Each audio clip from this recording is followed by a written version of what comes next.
Hey, what's up?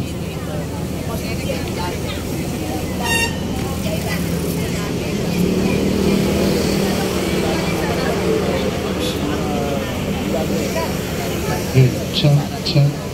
Kasi mukhang ito ginagawa. Hindi naman dapat.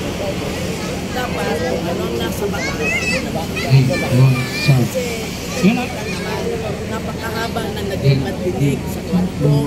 Marami ang nilabas na mga ebidensya. Bakit hanggang doon lang ba? Hindi ba dapat magkaroon ng proseso paano itatrato ang mga nakitang ebidensya ng aktibatid? So, at batay sa Constitution, pwede kami masuhan ng impeachment. So, dapat ang Congress tinutuloy ang proseso niya.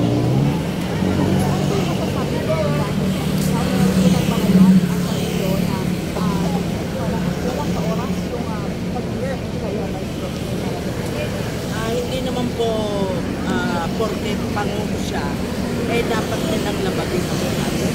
Kung ano ang nasa Constitution, kung ano ang nasa batas, yun ang dapat nating sundin.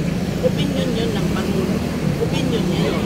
Pero wala siyang power para pigilan kung ano ang nasa batas.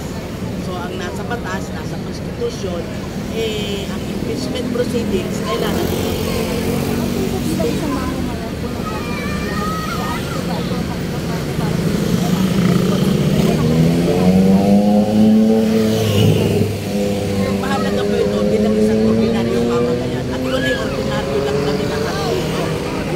kasamang malalaking tao, malaking politiko, wala.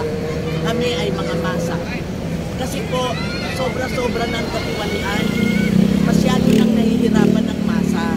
Sana ang pakinggan nila ang mas nakararami.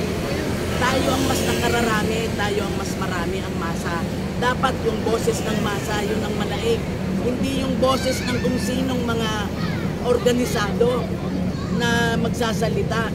Ano ang boses ng nakararami? Yun ang dapat pakinggan.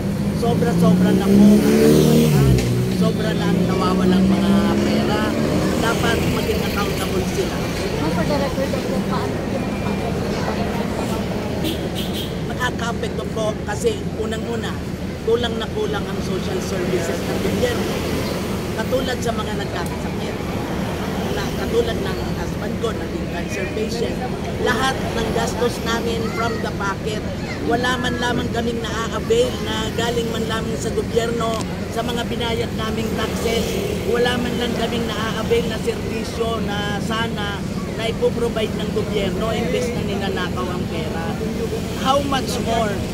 Kami kahit papaano, dahil retired government employee ako, kahit papaano may pension ako. Paano yung mga iba na walang nakasakit pera? Paano yung mga walang libre kapital? Yun ang dapat na inuulan ng gobyerno. Hindi yung mga confidential fund, hindi naman na-account yan. Saan napupunta yan?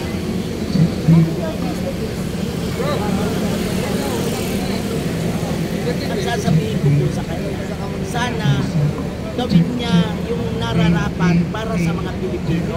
Talagang magsilbi siya, maawa siya sa mga tao. Kasi nanay naman siya. Alam niya kung ano ang pangangailangan ng isang pamilya. Sana gawin niya yung ano ang napabagay para sa bilang isang ina. Paano mo ba inaalagaan ang pamilya? Sana ganun din niya tratuhin ang mga Pilipino. Sana po. Maraming salamat po. Thank you.